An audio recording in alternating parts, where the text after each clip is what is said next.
সবাইকে স্বাগত জানাই চ্যানেলে আসার জন্য। কেমন আছো তোমরা? আমি প্রীতম বলছি। আর এখন তোমাদেরকে শোনাবো আমি পদ্মজ উপন্যাসের ১৯তম পর্ব, লেখিকা ইলমা বেহরোজ। তো চলো উইদাউট ওয়েস্টিং এনি টাইম শুরু করা যাক। সূর্যের প্রখর তাপে সমস্ত প্রকৃতি যেন নির্জীব হয়ে উঠেছে। উপস্থিত সবার মধ্যে চাপা উত্তেজনা কাজ করছে। রমিজ আলী, হারুন রশিদ নামক ধূর্ত মানুষগুলোর চোখ ছানা বড়া। মজিদ মাতব্বর ধীর শান্ত কণ্ঠে বললেন, আপনারা চাইলে সময় নিতে পারেন। আজ এখানে। হেমলতা কথার মাঝে আটকে দিয়ে বললেন, আপনি বিয়ের তারিখ ঠিক করুন। মজিদ মাতব্বরের প্রস্তাবের চেয়ে এই প্রস্তাবে হেমলতা রাজি হওয়াটা যেন কোলাহল মুহূর্তে দ্বিগুণ বাড়িয়ে দিল। পদজা হতভাগ, বিস্ময়ে কিং কর্তব্য বিমূঢ়। মোর্শেদ চোখ বড় করে হেমলতার দিকে দৃষ্টিপাত করেন। আশপাশ থেকে ফিসফিসানি ভেসে আসছে। মজিদ মাতব্বর মৃদু হাসলেন। এরপর আনন্দ সহিত সবাইকে নিমন্ত্রণ করলেন। আগামী শুক্রবার আমার ছেলের সাথে মোর্শেদের বড় মেয়ের বিবাহ। আপনাদের সবার নিমন্ত্রণ রইল। কথা শেষ করে হেমলতার দিকে তাকিয়ে প্রশ্ন করলেন, ৩ তারিখ ঠিক আছে? হেমলতা সম্মতি জানালেন। মোর্শেদ অবাকের চরম পর্যায়ে। কোনো কথা আসছে না মুখে। পদজা ঢোক গিলে ব্যাপারটা হজম করে নিল। মুহিবের সাথে যখন তার বিয়ের আলোচনা হলো, তখন সে ভারী অবাক হয়েছিল। লিখন শাহ নামে একটা মানুষকে মনে পড়েছিল। এখন তেমন কিছুই হচ্ছে না। অনুভূতিগুলো ভোঁতা। যা হবার হবে, সেসব নিয়ে ভেবে লাভ নেই। বিচার সভা ভেঙে গেল। মজিদ মাতব্বর আলাদা করে মোর্শেদের সাথে কথা বলেন। তিনি আগামীকাল নিজ স্ত্রী এবং বাড়ির অন্যান্য বৌদের নিয়ে পদজাকে দেখতে আসবেন। মোর্শেদ হেমলতা সমস্বরে অনুমতি দিলেন। বাড়ি ফেরার পথে অনেকের কটু কথা কানে আসে। পদজা আমির দুজনেরই চরিত্র খারাপ, এজন্যই বিয়ে হচ্ছে। মাতব্বর ক্ষমতাবান বলে পুরো ব্যাপারটা ঘুরিয়ে নিয়েছে, কিন্তু তলে তলে তো নিজেরা জানে তাদের ছেলে মেয়ে কেমন। তাই তাড়াতাড়ি করে বিয়ে হয়ে যাচ্ছে। কেউ একজন খুব বিশ্রীভাবে পদজাকে উদ্দেশ্য করে বলল, কে জানে, মনে কয় তো সেটি পেট বাঁধাইছে, রাইতে বাপ মারে দিয়া পায়ে ধরাইয়া বিয়া ঠিক করছে। পদজার মন তিক্ত হয়ে ওঠে। হাঁটতে ভীষণ কষ্ট হচ্ছে। এত নোংরা মন্তব্য সহ্য করা খুব কঠিন। মিথ্যে অপবাদ চারিদিকে। বোরখার আড়ালে পদজার চোখ দুটি ছলছল করে উঠল। খুব কাঁদতে ইচ্ছে হচ্ছে। হেমলতা পদজার এক হাত শক্ত করে চেপে ধরেন। মানুষদের ছায়া ছেড়ে ক্ষেতের রাস্তার দিকে যাওয়ার পথে তিনি বললেন, জীবন খুব ছোট। এই ছোট জীবনে ঘটে অনেক ঘটনা। যে ভালো তার সাথে যে শুধু ভালোই হবে, তা কিন্তু ঠিক না, উচিতও না। ভালো খারাপে মিলিয়েই জীবন। তাই বলে সেই খারাপকে পাত্তা দিয়ে সময় নষ্ট করতে হবে, তার কোনো মানে নেই। খারাপটাকে পাশে রেখে ভালো মুহূর্ত তৈরি করার চেষ্টা করবি। ভালোটা ভাববি। শুধুমাত্র কয়জনের কথায় কি আসে যায়? পুরো গ্রামবাসী জানে তুই কেমন। পুরো অলন্দপুরের যত মানুষ আজ এসেছে, তাদের মধ্যে বেশিরভাগ মানুষই মনে মনে তোর গুণগান গেয়েছে।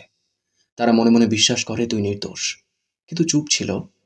যারা খারাপের দলে, তারা সংখ্যায় কম বলে কোলাহল করে নিজেদের দাপট দেখাতে চেয়েছিল।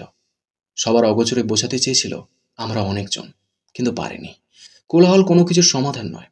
এখন যারা নিন্দা করলো, তারা নিজেদের নিচু মনের পরিচয় দিয়েছে। সেই সাথে আমল নামায় পাপের সংখ্যা বাড়িয়ে দিল। তাদের শাস্তি পৃথিবী এবং আখিরাত দুটোতেই হবে। একদিন এদের শাস্তি হবেই, এই কথাটা ভেবে খুশি হ। সব ভুলে যা। বাকি জীবন পড়ে রয়েছে, সেসব নিয়ে ভাব। চোখের জল অতি আপনজন এবং আল্লাহর জন্য ফেলা উচিত, এদের মতো মানুষদের জন্য না। পদজা হু হু করে কেঁদে উঠল। আচমকা হেমলতাকে মাঝপথে শক্ত করে জড়িয়ে ধরে কান্নামাখা কণ্ঠে বলল, তুমি জাদুঘর আম্মা, তুমি জাদু জানো। হেমলতা পদজার পিঠে হাত বুলিয়ে দিলেন। মোর্শেদ পদজাকে কান্না থামাতে বলতে চাইলে হেমলতা ইশারায় চুপ করিয়ে দেন। পাশেই বিস্তীর্ণ ক্ষেত। গ্রীষ্মের দুপুরের রূপ স্পষ্টভাবে দেখা যাচ্ছে। মোর্শেদের কপাল বেয়ে ঝরঝর করে ঘাম ঝরছে। তার দৃষ্টি থমকে আছে হেমলতার দিকে। একটা অপ্রিয় সত্য সম্ভাবনার কথা মনে হতেই চোখ দুটি ছলছল করে উঠল। তিনি দ্রুত চোখ সরিয়ে বড় করে নিঃশ্বাস ফেলেন। জীবনের লীলা খেলায় তিনি নিঃস্ব। পদজার কান্না থামার লক্ষণ নেই। হেমলতা ছদ্ম গাম্ভীর্যের সহিত বললেন, এত কাঁদলে কিন্তু মারব। আকাশ জুড়ে তারার মেলা। জানালা গলে চাঁদের আলো পদজার মুখশ্রী ছুঁয়ে দিচ্ছে। সে বারান্দার ঘরে উপুড় হয়ে শুয়ে আছে। বুকটা কেমন করছে, অনবরত কাঁপছে। হেমলতার উপস্থিতি টের পেয়ে দ্রুত উঠে বসল। হেমলতা পদজার দিকে মুহূর্তকাল তাকিয়ে রইলেন। পদজা নখ খুঁটছে। হেমলতা বললেন, ঘুম আসছে না?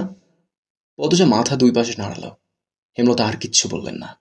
পদজা পিনপতন নীরবতা কাটিয়ে বলল, মেজো আপার বিয়ের তারিখ পড়ছে। হেমলতা পদজার দিকে তাকিয়ে আবার চোখ সরিয়ে নিলেন। বিছানার উপর বসে পদজাকে টেনে কোলে শুতে ইশারা করেন। পদজা শুয়ে পড়ল। মায়ের কোলটা এখন তার ভীষণ দরকার ছিল। হেমলতা পদজার প্রশ্ন এড়িয়ে অন্য কথা তুললেন। বললেন, আমি জানি না কোনো মা তার মেয়ের কাছে নিজের বিয়ে সম্পর্কিত আলোচনা করেছে নাকি, কিন্তু আমি আমার বিয়ের গল্প তোকে বলতে চাই, শুনবি? পদজা সায় দিল। হেমলতা পদজাকে বিয়ের ব্যাপারে আগ্রহী করে তোলার জন্য অতীতে নিয়ে যান। সেদিন রাতে আব্বা এসে বলল 3 দিন পর আমার বিয়ে। আমি খুব অবাক হয়েছিলাম, কষ্ট হয়েছিল। আমি আরো পড়তে চেয়েছিলাম। এরপর শুনলাম যার সাথে আমার বিয়ে হচ্ছে তার পড়াশোনা নেই, জ্ঞানও যথেষ্ট কম, রাগচটা লোক। এসব তথ্য জেনে রাগ মন খারাপ কিছুই হয়নি, ভয় হয়। না জানি কেমন যাবে সংসার। বিয়ের দিন ঘনিয়ে এলো। তোর আব্বাকে তখনও আমি দেখিনি। বিয়ের দিন আয়নায় প্রথম দেখি, কালো একটা মুখ, চোখ দুটি গভীর। কখনো না দেখা মানুষটাকে প্রথম দেখেই মনে হয় আমার সবচেয়ে আপন একজন মানুষ। সব ভয় কেটে গেল। বিদায়ের সময় সবাই বলছিল দুজনকে খুব মানিয়েছে, রাজ্যটুক। একজন হিন্দু দিদি বলেছিল সাক্ষাৎ রাম সীতা। আর পরে যদি একজন 6 ফুট লম্বার মানুষ থাকে তবে সেটা তোদের আব্বা ছিল। বিয়ের পর জানতে পারি তোর আব্বাকে বিয়ে করার জন্য অনেক মেয়েই পাগল ছিল। নিজেকে খুব সৌভাগ্যবতী মনে হতো। অশিক্ষিত ভেবে নাক কুঁচকেছিলাম। সেই আমিই তোর আব্বার জন্য দিনকে রাত, রাতকে দিন মানতে রাজি ছিলাম। এতটাই ভালোবাসা হয়ে গেছিল যে তোর আব্বা ছুরি নিয়ে রক্তের আবদার করলে আমি আমার বুক পেতে দিতাম। পদজা মাঝপথে আটকে দিয়ে বলল, তাও তো আব্বা তোমাকে ভালোবাসেনি আম্মা। হেমলতার হাসি উজ্জ্বল মুখটা নিভে গেল। অপ্রতিভ হয়ে উঠলেন। তিনি দৃষ্টি এলোমেলো রেখে বললেন, তাকে বিয়ে করতে বাধ্য করা হয়েছিল। পদজা চুপ করে রইল। হেমলতাও নিশ্চুপ। দরজার পাশে মোর্শেদ বসেছিলেন, বিড়ি ফুঁকছিলেন। হেমলতার প্রতিটি কথা বুড়ো হয়ে যাওয়া মনটাকে দুমড়ে মুচড়ে দিল। তিনি বিড়ি নিয়ে বেরিয়ে যান চৌরাস্তার উদ্দেশ্যে। চৌরাস্তার পাশে একটা বড় ব্রিজ আছে। ব্রিজে দক্ষিণে হাওয়ার তীব্রতা খুব বেশি। সেখানে এসে দাঁড়ান। ফেলে আসা জীবনের প্রতিটি পদক্ষেপ চোখ বুজে মনে করার চেষ্টা করেন। বেশ কিছুক্ষণ পর পদজা বলল, আম্মা, প্রতিজ্ঞা করেছিলাম আর প্রশ্ন করব না, তবুও বলবো একদিন। পদজা আর জিজ্ঞাসা করল না কোন দিন বলবে। নিশ্চুপতার অবস্থানে ফিরে গেল। মুহূর্তকাল স্থির থেকে হেমলতা বললেন, পূর্ণা খুব কান্নাকাটি করে দেখলাম। মেয়েটা এত দুর্বল কি করে হলো? পদজা হেমলতার এক হাত মুঠোয় নিয়ে আশ্বস্ত করল, আমি আছি আম্মা, সামলে নেব। ঘরে যা, রাত হয়েছে অনেক।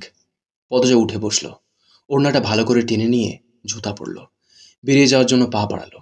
হেমলতা বিছানার শেষ অংশ থেকে বালিশ টেনে নেন। বালিশের নিচে দুটো কাগজ ভাঁজ করা ছিল। হেমলতা হাত বাড়িয়ে নেন। পদজার উদ্দেশ্যে বলেন, পদজা, এগুলো কি? হেমলতা ভাঁজ খোলেন। পদজা ফিরে তাকান। হেমলতার হাতে লিখনের চিঠি দুটি দেখে সর্বাঙ্গে বৈদ্যুতিক কিছু একটা ছড়িয়ে পড়ে শরীর কাঁপিয়ে দিল। মাটি যেন 2 পা টেনে ধরল। হেমলতা প্রথম লাইন পড়ে বেশ অবাক হন। পদজার দিকে একবার চকিতে তাকান। এরপর এক নিঃশ্বাসে দুটো চিঠি পড়ে শেষ করেন। পড়া শেষে থম মেরে বসে রইলেন অনেকক্ষণ। ভয়ে পদজার 2 চোখ বেয়ে জল পড়ছে। মাথা নত করে দাঁড়িয়ে রয়েছে। হেমলতা ধীর পায়ে হেঁটে আসেন পদজার কাছে। 2 ভ্রু প্রসারিত করে শান্ত অথচ তীক্ষ্ণ কণ্ঠে বললেন, এসব কবে হয়েছে? আমাকে জানাসনি কেন? পদজা প্যাচ প্যাচ করে কেঁদে বলল, যখন ওনারা শুটিং করতে আসেন। পদজার মনে হচ্ছে এক্ষুনি সে অজ্ঞান হয়ে যাবে, কিন্তু কিছুতেই হচ্ছে না। মনে মনে প্রার্থনা করছে যেন অজ্ঞান হয়ে পড়ে যেতে পারে সে, তাহলে এই লজ্জা থেকে বাঁচা যাবে। হেমলতা পদজাকে পরখ করে নেন। পদজা অস্বাভাবিকভাবে কাঁপছে, বারবার নিজের ঠোঁট কামড়ে ধরছে। পদজা হেমলতাকে চুপ থাকতে দেখে বলল, তুমি যা বলবে তাই হবে আম্মা, আমার উপর রেগে যেও না। এতক্ষণ শুনলে আমি পদ্মজ উপন্যাসের 19তম পর্ব। কেমন লেগেছে কমেন্ট করে জানিও। তোমাদের একটা কমেন্ট আমাকে প্রচুর মোটিভেট করে। পরবর্তী পর্বগুলো খুব শীঘ্রই চলে আসবে এই চ্যানেলে, তাই চ্যানেলটাকে সাবস্ক্রাইব করে রেখো। দেখা হচ্ছে খুব তাড়াতাড়ি। ততক্ষণ সুস্থ থেকো, ভালো থেকো। Thank you.